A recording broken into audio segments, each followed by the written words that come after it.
Et bien le bonjour à toi dans cet épisode 25, je crois bien. 25. Ouais, 25 de réflexion journalière. Frérot, dans les 2 derniers épisodes, j'ai oublié de parler d'un truc super important, frérot, parce que je vais pas te mentir que c'est pas arrivé là tout à l'heure. C'est arrivé il y a 2 jours, au moins. Mais on est 1000 abonnés sur la chaîne. Frérot, on est putain de 1000 abonnés sur la chaîne. Il y a 20 jours, on était encore 600. Et aujourd'hui, on est bien plus que 1000 même, parce que j'ai un peu trop attendu. J'ai oublié de le relever durant les 2 dernières, dans certaines vidéos du coup. Là, on est déjà à 1130. Donc c'est vraiment une putain de dinguerie. Parce que, bah frérot, genre, ça c'est fou, je trouve. Qu'on soit déjà mis. J'ai gagné 500 abonnés en 20 jours, juste parce que en postant assez régulièrement. C'est surtout grâce à ma vidéo qui parle d'amour. Oui, je dis parlons amour, pas. Et celle-là, elle fait genre 2700 vues. Elle a rapporté quelques abonnés. Elle m'a rapporté 95 abonnés quand même. Et tout le reste, après, ça vient des autres vidéos, etc. Donc, c'est vraiment cool. C'est vraiment cool. Merci à tous. Merci pour les 1100 abonnés, du coup. Je veux dire 1100 abonnés parce que du coup, on est 1130. Et j'espère qu'on pourra repull-up cet extrait quand j'aurai peut-être encore plus d'abonnés et qu'on pourra dire, bah regarde, à cette époque-là, il disait il était content parce qu'il avait 1130 abonnés, et maintenant il a encore plus, etc. Donc, merci à tous l'équipe, merci à tous ceux qui regardent ce format, qui prennent le temps d'écouter des formats aussi longs et qui prennent le temps pour faire du bien à leur cerveau comme ça, parce que consommer du contenu plus long comme ça a plein de bénéfices. Comme augmenter ton attention spam, le fait de te poser un petit peu, réguler un peu son niveau de dopamine, puis te consommer que du contenu hyper rapide qui nique ton attention spam. Je vais mettre mon casquette maintenant parce que j'ai la flemme de réarranger mes cheveux tout le temps là. Et bientôt les gars, retenez bien ça, il y aura une nouvelle casquette dans la collection. Donc là, je pense j'ai commencé à en prendre plein parce qu'en fait les casquettes comme ça c'est trop beau. Donc je vais commencer à en copier plein sur Vinted parce que vas-y, on n'a pas non plus fait le létal. Et je vais commencer à en avoir d'autres. Donc là les gars, cette casquette là, ça va changer. Et donc ouais, merci vraiment du fond du cœur à tous ceux qui suivent la série de vidéos depuis les 25 jours. Ouais. Qu'est-ce qu'il y a?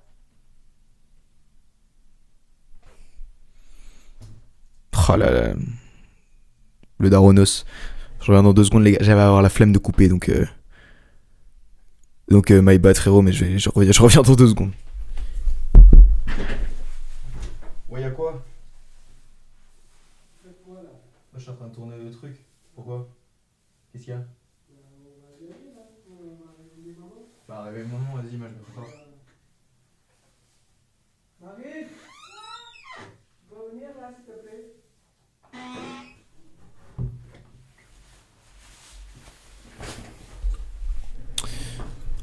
Donc, on se retrouve et du coup, putain, ça m'a coupé dans mes bails, frère.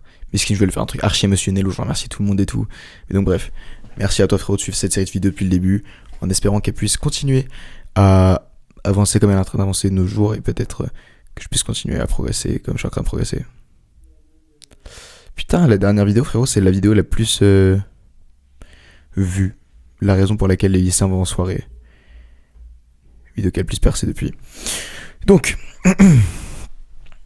pour aujourd'hui, du coup, il faut pas non plus que je perde l'objectif que j'avais en tête quand j'ai commencé cette série de vidéos. Parce que j'ai remarqué que, avec le nombre d'épisodes qui a poussé, enfin, qui sont multipliés, le nombre d'abonnés qui a augmenté, le nombre de personnes qui ont commencé à commenter aussi qui ont augmenté, j'ai l'impression que je commençais à perdre un petit peu mon objectif de vue avec ces vidéos à la base. Et ces vidéos à la base, je vais pas te mentir que c'est pas forcément de faire plaisir aux gens. Je suis désolé, hein, mais genre, no offense, mais en fait, c'est pas forcément de faire des vidéos pour que les gens les regardent, etc. À la base, j'ai commencé cette série de vidéos pour m'apprendre à mieux m'exprimer en face d'une caméra et être plus à l'aise et essayer d'être plus naturel, de pas bégayer, de pas lâcher des à toutes les fins de phrases. Donc de globalement essayer d'améliorer mon éloquence, de parler de façon plus fluide, plus construite, plus claire. Putain, ça gueule dans ma maison. Plus claire, et donc c'est ce que je cherche à faire depuis ces 20-25 derniers jours.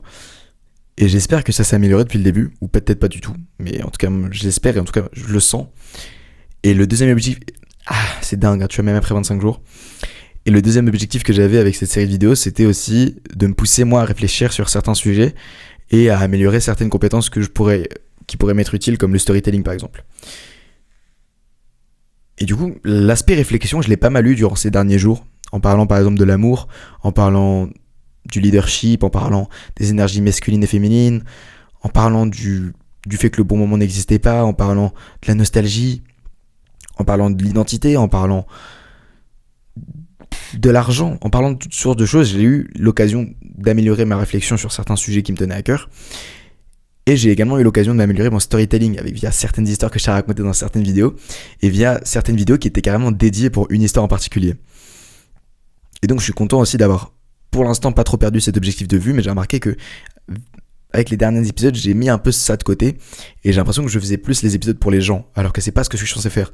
Les gens qui m'écoutent depuis le début, ils m'écoutent parce que les vidéos je les faisais pour moi et que du coup j'étais plus authentique. Et j'ai peur qu'au fur et à mesure du temps, je perde mon authenticité au fur et à mesure qu'il y a des gens qui commencent à me suivre. Parce que justement, je me dis que là, c'est plus ma petite communauté de 600 personnes, on commence à être 1100, et peut-être que plus tard, quand j'aurai 5000, 10 000 ou 20 000 abonnés sur cette chaîne, je sais pas, c'est hypothétique, mais je vais perdre de plus en plus de mon authenticité que j'avais durant les premiers épisodes. Et ça, je veux pas que ça arrive. Parce que si jamais il y a des gens qui ont commencé de plus en plus à m'écouter, c'est pour une certaine raison. Et je pense que cette raison, c'est parce que je parle à toi comme je suis en train de parler à un pote, parce que c'est l'image que j'ai en tête. Mais j'ai l'impression que dans mon inconscient, si je me dis qu'il y a de plus en plus de personnes qui commencent à me suivre, ça va influencer sur ma manière de parler, sur les sujets que je vais traiter et sur la façon dont je vais en parler. Et donc, j'ai un peu peur de ça et je vais essayer de ne pas perdre de vue cette ligne directrice et cette ligne éditoriale que j'ai depuis le début, c'est-à-dire rester authentique, avoir des réflexions les plus réelles que j'ai vraiment eues dans ma vie et essayer de raconter des histoires drôles avec le meilleur storytelling que je puisse t'offrir. Et donc ouais, j'espère ne juste pas perdre de vue cette authenticité que j'avais durant les premiers épisodes et que j'ai l'impression que je commençais à perdre durant les 2-3 derniers épisodes. Mais je ferai de mon mieux pour pas que ça arrive. Donc frérot, t'inquiète pas. Et si jamais tu sens un jour que dans un épisode j'ai été un peu moins authentique ou que t'as l'impression que j'ai fait ça un peu pour les clics, fais-le moi savoir parce que j'ai vraiment pas envie que ça arrive. Et au pire, je sais que si jamais aucune personne ne le fait, mon frère le fera. Mon frère me dira frérot, j'avoue dans ta dernière vidéo t'étais bizarre là, donc au pire c'est pas grave si tu me le dis pas. Mais bref. Aujourd'hui, du coup, j'avais prévu de parler d'un sujet un peu plus de réflexion, où j'allais réfléchir. Par conséquent, t'as vu, c'est fou. Chaque phrase apporte une nouvelle information exceptionnelle. Mais donc, ça allait être une vidéo où j'allais penser sur un sujet philosophique, parce que j'ai remarqué que j'adorais cette série, cette série, j'ai fait 2 épisodes sur ça, mais apprendre la vision de certains philosophes sur certaines choses de la vie, ou certaines choses auxquelles ils ont pensé, je trouvais ça hyper intéressant, comme je l'ai dit, dans les épisodes précédents à propos de la philosophie, pour ta culture générale, pour ta réflexion personnelle, peut-être pour ton esprit critique aussi, pour oser s'opposer, entre guillemets s'opposer, pour oser attaquer des sujets et des idées qui ont été faites et pensées par des plus grands penseurs de tous les temps. Back in times. Et donc aujourd'hui j'avais prévu de parler du déterminisme de Spinoza, de Baruch Spinoza. Spinoza, comme d'habitude, je vais commencer par te parler un peu par te faire vite fait sa petite biographie que là j'ai juste ici. Bon, vite fait, juste te lire vite fait le petit paragraphe sur lui.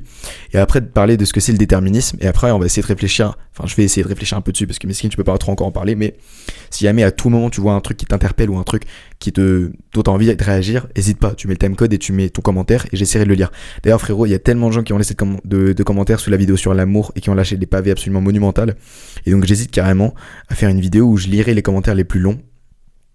Parce que, frère, il y en a vraiment qui se la sont donnés, mais genre, premier degré, ça peut prendre un bon 3-5 minutes à lire, quoi. Donc, j'hésite à faire une vidéo carrément dédiée à ça, mais je verrai.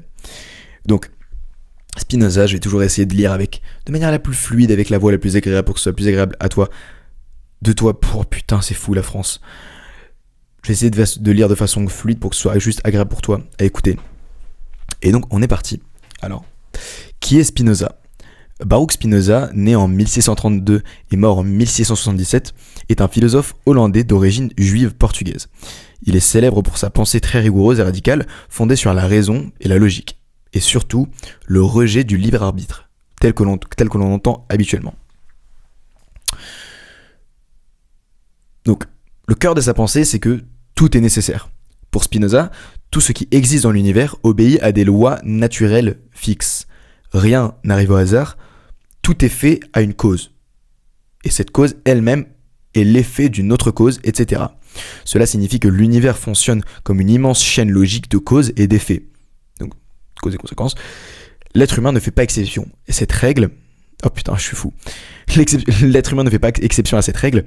Il est un être naturel parmi les autres, déterminé comme un arbre, une pierre ou une planète. Donc, qu'est-ce que le déterminisme selon Spinoza ? Alors, pour Spinoza, le déterminisme est l'idée que tout ce qui existe et se produit dans le monde suit un enchaînement nécessaire de causes et d'effets. Rien n'arrive par hasard et rien n'est véritablement libre au sens absolu, pas même l'être humain. Exemple, quand un homme agit, pense ou ressent quelque chose, ce n'est pas par libre arbitre, mais parce qu'il est déterminé par une infinité de causes extérieures. Son corps, ses émotions, son environnement, son passé, ses habitudes, etc. Et la liberté, pour interrogation.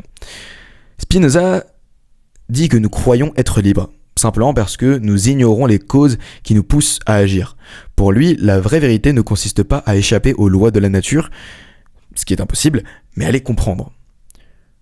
Plus je comprends ce qui me détermine, plus je peux agir avec raison, et donc être libre. Ok. En résumé, tout est déterminé, y compris l'être humain. Le libre arbitre est une illusion. La liberté, c'est comprendre les causes qui nous déterminent pour mieux vivre en accord avec la nature. Putain, c'est fou. Putain, ok. J'ai demandé de détailler un peu plus, mais pour l'instant, on va essayer de réfléchir sur ça. Bah, c'est un peu de ce que j'ai compris en tout cas, le déterminisme, c'est quand même un... En fait, le déterminisme, je sais pas s'il y a, dans le déterminisme, il y a une notion de fatalité, ou dans le sens où tout est déjà écrit, et tout est déjà prescripté limite, ou si c'est juste cette notion de toute façon, en fait, ouais, c'est ça. En fait, c'est totalement ça, parce que si jamais, selon Spinoza, le déterminisme, c'est le manque, sous-entend le manque de libre arbitre, je dirais du coup que ça sous-entend aussi un manque de revirement de vie ou d'événements au hasard. C'est pas du tout clair, mais attends, je vais lire la suite du coup. Alors, le fait que rien n'arrive par hasard, tout est effet ou cause, et cette cause à elle-même est causée par une autre, et ainsi de suite. Donc en gros, tout est la cause de quelque chose et rien n'arrive par hasard. Ça, on va revenir sur ça après, mais je suis quand même relativement d'accord avec ça. Le libre arbitre est une illusion du coup. Donc Spinoza, les hommes se croient libres parce qu'ils sont conscients de leur action, mais ignorant des causes qui les déterminent. Ça, c'est une citation de Spinoza. Je te la répète si tu veux, comme ça tu peux la retenir pour flex. Les hommes croient... Oh putain, c'est fou, je te la refais. Les hommes se croient libres parce qu'ils sont conscients de leurs actions, mais ignorant des causes qui les déterminent. Voilà. Par exemple, tu crois que tu as choisi librement de sortir marcher, mais en réalité, ce choix est influencé ou déterminé par ton humeur, le beau temps, ton envie de bouger, ton habitude, ton passé, ton état de santé, etc.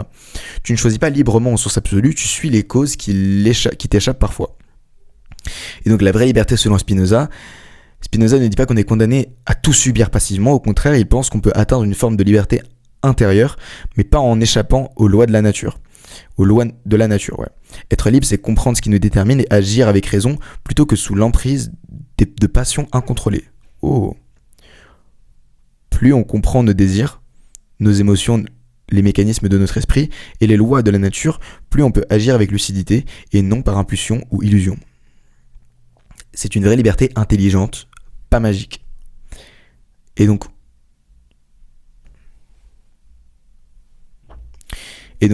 l'homme libre chez Spinoza, Spinoza dit « L'homme libre est celui qui vit selon la seule raison ». Cela veut dire qu'il ne se croit pas indépendant des lois du monde, il accepte la nécessité des choses et il agit selon la compréhension, pas selon les illusions ou les passions aveugles. Waouh. Donc les idées, c'est que tout est déterminé, l'homme est déterminé, le libre arbitre est une illusion. La vraie liberté, c'est la connaissance. Comprendre ce qui nous détermine, c'est commencer à être libre. Ok. Il y a certaines choses avec lesquelles je suis d'accord et d'autres choses avec lesquelles je suis pas forcément d'accord. Mais globalement, en vrai, je trouve que c'est quand même super intéressant. Je vais essayer de résumer avec mes mots et de ce que j'ai compris. Ou peut-être que toi, ça va être super chiant du coup parce que je vais juste répéter la même chose. Mais en fait, selon moi, du coup, selon Spinoza, mais selon moi, ce que j'ai compris, le déterminisme, c'est d'un côté,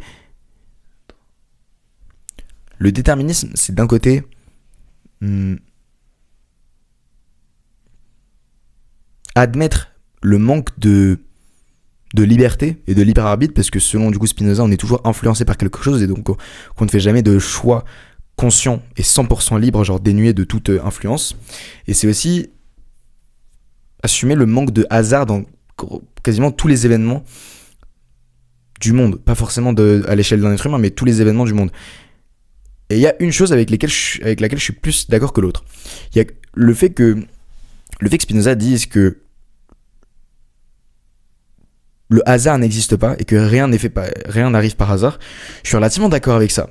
Après, moi, je sais pas si c'est exactement pour la même raison qu'avec lui, parce que du coup, je connais pas forcément super bien sa philosophie, mais je suis d'accord avec le fait de dire que le hasard n'existe jamais réellement. Et que il y a beaucoup de gens qui pourraient dire que ouais, c'est bon, genre ça c'est bon, c'est un truc on s'en bat les couilles, ça arrivait par hasard, genre c'est pas forcément important. Et là, personnellement, je trouve que peut-être que tu dirais que je suis un peu fou, mais j'ai l'impression que tout est sur chaque événement a une signification. C'est-à-dire que si quelque chose arrive, je me dis qu'il y a forcément une raison pour laquelle c'est arrivé. Et que si jamais une chose t'arrive à un moment précis, bah c'est qu'il y a une raison. Des exemples tout cons pour ça, c'est par exemple, je sais pas, moi par exemple, le fait que, je vais donner des exemples personnels parce que c'est plus simple, mais imaginons le fait que moi dans ma classe en seconde, il y ait des meufs qui aient fait de la gymnastique. Peut-être que c'est un hasard pour les gens, mais que du coup, imagine, c'est ça au final qui m'a conduit à aller dans leur club de gym, à me faire recaler une première fois parce que... Oh putain, pourquoi il y a des gens qui se connectent sur Discord là? My bad. C'est peut-être le fait d'être allé une première fois au club de gymnastique pour me faire recal parce qu'il n'y avait plus de place, d'y être retourné pour demander au coach, pour revenir, etc. C'est peut-être tout cet enchaînement d'événements qui a fait que j'en suis là où j'en suis arrivé. Et en fait, j'ai l'impression que c'est un petit peu lié aussi à l'effet papillon. Je sais pas exactement pourquoi, je sais pas exactement quel lien j'ai établi entre les deux, mais en fait, je me dis que chaque événement, aussi minime qu'il soit, pèse relativement lourd dans la balance d'une vie, ou dans la balance des événements. C'est-à-dire qu'on se pose souvent la question, ouais, si jamais ce mini-truc, qui aurait peut-être pu être causé au hasard, il avait changé, qu'est-ce que ça aurait pu causer? C'est un peu le principe de l'effet papillon, qui dit que ouais, un battement d'aile de papillon peut causer une tornade à l'autre bout du monde. Et bah c'est un peu ça.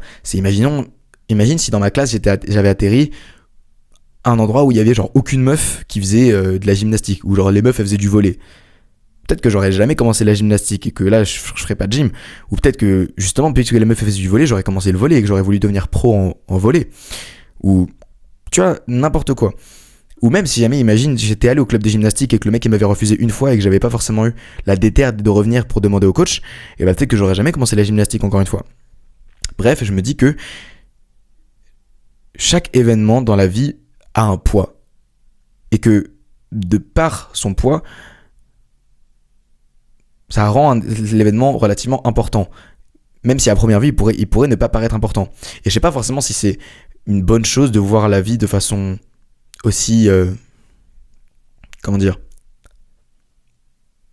lourde. C'est-à-dire d'attribuer autant d'importance à des événements minimes. Parce que du coup, ça peut peut-être enlever un peu de légèreté à ta vie. On en avait parlé avec mon frère. Ça, comme quoi, il y a certaines personnes qui voient la vie de façon...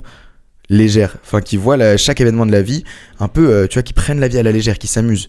Il y a d'autres personnes qui justement, moi je trouve que j'en fais partie, qui voient la vie de façon genre tout est super important, tout a une notion de fatalité ou une signification, et qu'il y avait une sorte d'opposition entre ces deux types de personnes. Et il m'avait raconté une histoire par rapport à ça, et c'est le Dolmen qui en avait parlé, je crois, dans une de ses vidéos.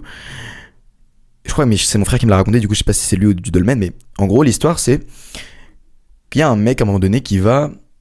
Je sais pas si c'est exactement ça, mais je vais essayer de me souvenir. Il y a un mec qui va à un moment donné à la bibliothèque avec un café au lait. Et en s'asseyant à la table... Non, attends, c'est pas exactement... Attends, je recommence. C'est en gros, c'est que un gars, à un moment donné, il va à la machine à café et il y a plus son café noir préféré, t'as vu? Il y a plus son café noir préféré. Et donc à la place de ça, il prend un café au lait. Il prend son café au lait, il va s'asseoir à une table pour bosser à la bibliothèque. Et en face de lui, il y a une meuf. Et cette meuf-là aussi, elle a un café au lait. Et du coup, ils se regardent, ils commencent à se dire « Ouais, je t'ai aussi t'offrir un café au lait et tout, on aime trop le café au lait. » Et de là, ils commencent à discuter, ils commencent à se fréquenter, ils commencent à bien s'entendre. Et au final, après plusieurs années, ils se marient et ils ont des enfants. Malheureusement, après qu'ils aient eu des enfants, ils se disputent et au final, ils divorcent. À la suite de ce divorce, les deux ont une vision super différente de leur relation et de leur rencontre. le mec se dit que bon bah voilà quoi, tant pis. J'étais allé, je l'ai vu à la bibliothèque vite fait. Il n'y avait pas de machine il y avait pas de café noir à la machine, donc on a pu commencer à parler et que au final la relation, voilà quoi, c'est fini et c'est tant pis. C'est pas si grave que ça. Parce qu'au final notre rencontre elle se basait sur un truc un peu aléatoire et un peu au hasard et donc au final c'est pas si grave que ça qu'on soit séparés, tu vois. Ou en mode, puis en fait j'essaie de bien me souvenir de l'histoire, mais j'essaie plus de me souvenir de la morale de l'histoire et de la vision des deux personnes dans l'histoire, parce que je pense que c'est plus important que l'histoire en elle-même. Mais en gros, le mec se disait que ouais, bon, la relation de toute façon, elle était fondée sur un truc un peu genre hasardeux. Et donc au final, il a passé un bon moment avec la meuf, qu'ils ont eu des enfants, qu'ils ont eu un mariage, mais qu'au final c'est fini et puis tant pis. Et au contraire, la meuf, elle se disait que, mais frérot, en fait, à la machine à café, comme par hasard, il y avait plus de café noir, donc t'as dû prendre un café au lait. Comme moi. Au final, t'es allé t'asseoir à une table. Il y avait plein de places disponibles, et comme par hasard, t'es venu t'asseoir pile en face de moi. Et puisque tu t'es assis pile en face de moi alors qu'il y avait plein de places disponibles, et que t'as pris un café au lait à la place d'un café noir parce que la machine à café elle avait plus de café noir, on a commencé à discuter. Et à partir de ces événements super hasardeux, on a commencé une relation et on a vécu tout ce qu'on a commencé à vivre. Et là, mon frère m'a posé la question. C'est pas exactement ça l'histoire, hein. Je suis désolé frérot si tu regardes l'histoire, si tu regardes cette vidéo et que t'en arrives à l'histoire, tu dois te dire vraiment pendant tout le long, mais frérot c'est pas du tout ça que je lui ai raconté. Mais en gros, tout ce dont je me souviens dans ton histoire, c'est que le mec prenait la vie super à la légère. Oh putain, j'ai spoilé le truc du coup, mais c'est qu'en gros le mec se disait que ouais, tranquille, les événements c'était chill, c'est pas grave, et que la meuf y apportait beaucoup d'importance. Et justement, après m'avoir raconté cette histoire-là, mon frère m'a dit, à ton avis frérot, qui entre le mec et la meuf prend la vie plus à la légère? Bah la réponse c'est le mec. Le mec prend la vie beaucoup plus à la légère. Et parce que la meuf en fait, elle attribue énormément d'importance à des détails du quotidien. Et honnêtement, mon frère était pas forcément pour cette vision. Il était en mode ouais non, juste essaye dans ta vie, essaye de work with the flow, en mode essaye de voir comment est-ce que toi, genre de t'adapter à ce qui t'arrive, de pas attribuer énormément d'importance à certains événements anecdotiques.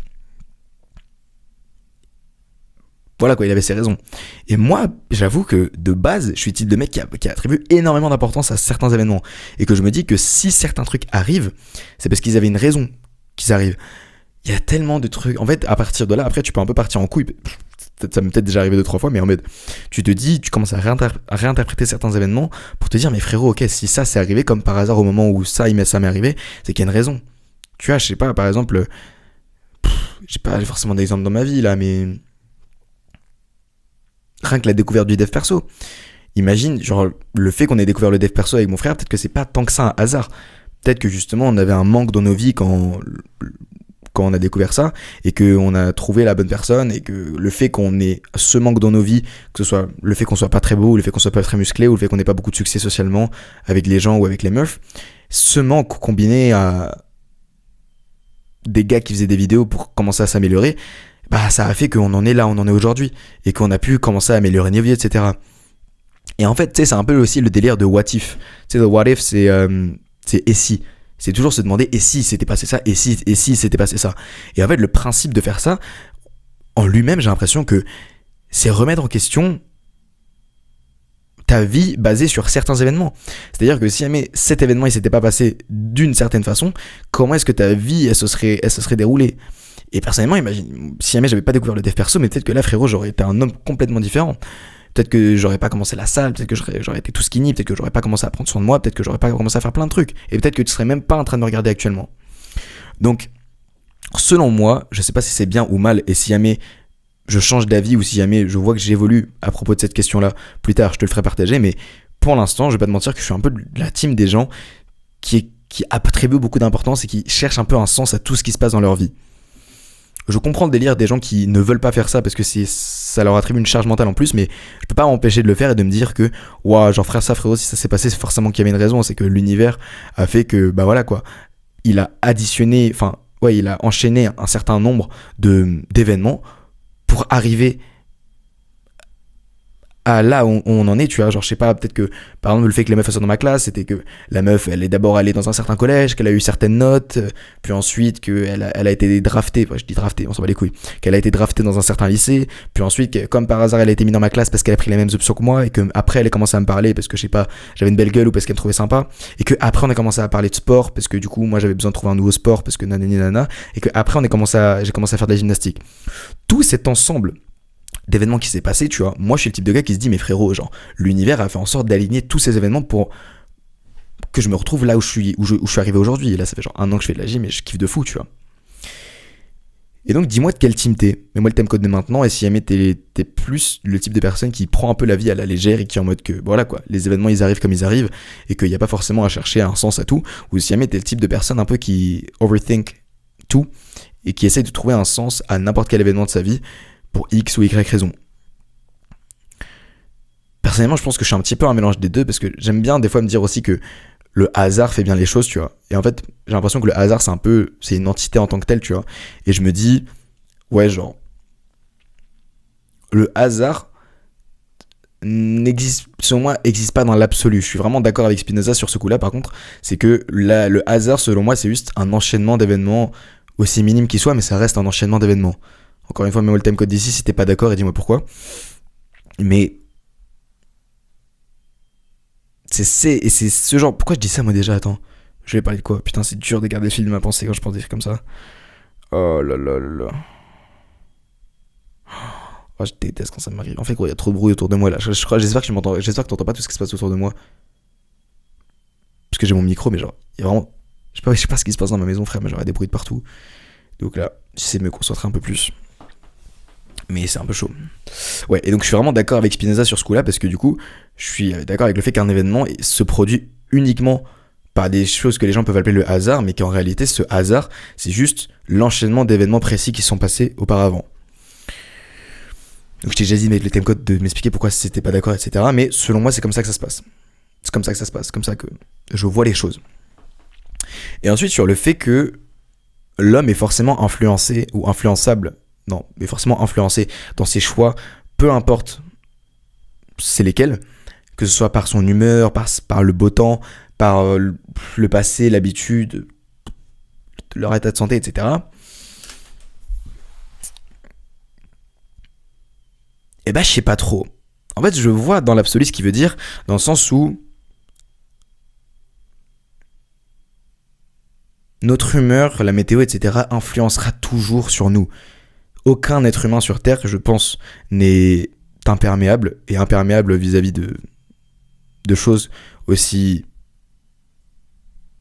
aussi influençantes, je sais pas, influençantes que la météo ou leur humeur. Mais déjà, j'ai l'impression que tout ce qui est interne à soi-même, c'est pas forcément du coup des choses qui nous influencent. Parce qu'en fait, quand je pense à influence, et surtout pour les choix, je pense à des causes extérieures. C'est-à-dire que par exemple, tu te fais influencer par des gens qui te disent de faire certaines choses. Mais si tu te fais influencer par je sais pas, une réflexion que t'as eue, bah pour moi c'est pas forcément de l'influence parce que c'est un truc qui vient de toi-même. Et après je comprends que non voilà, en fait ok non, j'avoue qu'en fait je pense que le choix c'est plus quelque chose, enfin l'influence, le terme d'influence peut être utilisé quand ça vient de quelque chose que tu ne contrôles pas. C'est pour ça que je pense qu'il y a l'humeur dans l'influence, parce que c'est vrai que dans ce cas-là, imaginons que tu sois très très énervé, la colère que tu vas ressentir, ça va t'influencer dans les choix que tu vas faire. Et pas forcément dans le bon sens, parce que ça va pas être des choix super réfléchis, pas super bien posés, etc. Comme t'aurais dû le faire en réfléchissant correctement. Donc je comprends, ouais, le truc c'est plein de trucs en fait qui dépendent pas de toi, qui déterminent tes choix. Et du coup, je serais d'accord sur ce sujet-là. Je serais d'accord sur le fait que oui, ok, tu peux être influencé par des choses si jamais elles viennent pas de toi. Enfin, si jamais elles sont extérieures ou si jamais t'as pas de contrôle dessus. Dans ce cas-là, elles peuvent t'influencer. Mais dans n'importe quel cas, je pense pas. Et je serais assez d'accord, en fait. Mais pour moi, c'est pas forcément je suis désolé, mais c'est pas forcément un statement de ouf. Le fait de dire que quelqu'un est forcément influencé par son environnement, c'est quelque chose avec lequel je suis d'accord. Et avec lequel je sais pas forcément si on a besoin de beaucoup débattre autour. En fait, je suis juste d'accord avec lui. Genre, parce que Et surtout, de plus en plus, les gens commencent à comprendre un peu l'importance de l'environnement des gens. Les gens commencent de plus en plus à comprendre l'importance du cadre familial dans lequel tu as grandi, l'importance de la ville dans laquelle tu as grandi, l'influence sociale dans laquelle tu as grandi. Tout ce genre de choses, on sait, et enfin j'espère que tu sais, que c'est des choses importantes et qui influencent beaucoup sur ta personne au final. Et même sur tes choix, ou sur tes décisions plus importantes plus tard, genre même qu'est-ce que tu veux faire. Et personnellement, du coup, je suis d'accord avec ça. Je suis d'accord avec tout ça, mais je pense que là, ce qu'il veut dire, c'est qu'à son échelle, ou à l'échelle des gens, le choix n'existe pas dans le sens où le choix de décision peut-être plus minime et pas aussi importante que ce que tu veux faire dans la vie ou ce genre de choses. Par exemple, là du coup il a dit tu crois décider librement de sortir marcher, mais en fait non. Je pense que c'est pour ce genre d'événement qu'il pense qu'il n'y a pas de réel choix. Et honnêtement, laisse-moi réfléchir 2 minutes parce que du coup en vrai je découvre le bail en même temps que toi là. Et j'essaie d'y réfléchir en même temps. Peut-être pour que tu puisses me donner ton avis en commentaire par rapport à ça. Je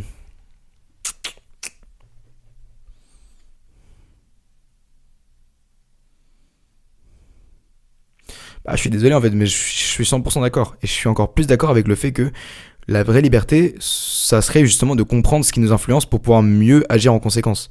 C'est-à-dire que on sait tous qu'on n'est pas infaillible. Il y a plein de fois où on s'était dit qu'on allait faire quelque chose et au finalement on l'a pas fait parce qu'on avait la flemme, parce qu'on n'était pas de bonne humeur, etc. Et à ce moment-là, tu vois, par exemple, tu crois que t'allais faire la chose que t'avais dit que t'allais faire parce que tu t'es dit que t'allais la faire, mais finalement tu l'as pas fait. Pourquoi ? Parce que ton cerveau t'a dit non, en fait c'est bon, je suis chill, genre j'ai pas envie de bouger.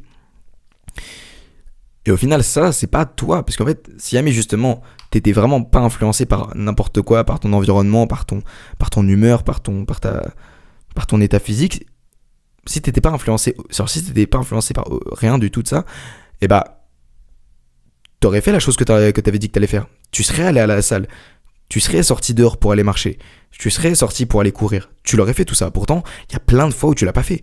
Pourquoi ? Parce que ton humeur, t'étais pas de bonne humeur, parce que voilà quoi, t'avais la flemme.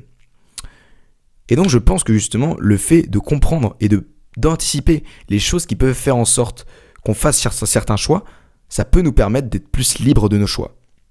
J'ai l'impression que je paraphrase un petit peu Spinoza, mais au final c'est ce que je pense réellement, et donc je suis vraiment d'accord avec lui sur le fait que ça sert à rien d'essayer de combattre les tendances naturelles qu'on aura à ne pas avoir envie de faire certaines choses, à avoir la flemme de faire d'autres choses, mais que au lieu d'essayer d'aller à l'encontre de ces trucs et de se forcer à faire les choses, même si ça peut être bien parce que ça peut construire de la discipline, au lieu d'essayer de se forcer à faire certaines choses et en allant à l'encontre de l'humeur ou du mood dans lequel on était, il faudrait essayer de comprendre et d'anticiper ce genre de trucs. Par exemple savoir. Ok, j'arrive, je me prépare. Je vais devoir décaler bientôt. Et donc pour conclure, je dirais que pour essayer de mieux comprendre les trucs qui pourraient te rendre, enfin les conséquences de, putain, elle m'a fait sortir de mon truc, mais pour essayer de mieux comprendre les conséquences, enfin les choses qui influencent nos choix, oh putain, j'ai dit de la merde, j'ai perdu le cours de ma phrase, c'est vraiment le moment où il faut couper la vidéo. Mais en gros, je suis d'accord avec le fait que le fait de comprendre ce qui influence nos choix, c'est ça qui va faire en sorte qu'on pourra être plus à même de faire des réels choix, non influencés ou non dictés par des choses plus instinctives que ça, c'est-à-dire notre humeur, la météo ou des choses qui sont extérieures à nous. Donc frérot, si jamais tu dois retenir un conseil à la fin de ces vidéos, c'est d'essayer de comprendre les raisons de certains choix, d'essayer d'anticiper ton humeur à certains moments de la journée pour essayer d'anticiper les choix que tu feras et comment est-ce que ça influencera tes choix. Et puis voilà, je vais devoir vraiment décaler, my bad frérot, j'ai fait un épisode relativement quand même normal, mais il était vraiment bordélique parce que j'arrêtais pas d'être distrait parce qu'il y a plein de trucs qui se passaient autour de moi, même si là ça se voit pas. Donc mon gars, c'était tout pour moi, oublie pas de t'autoriser à rêver trop grand, ciao.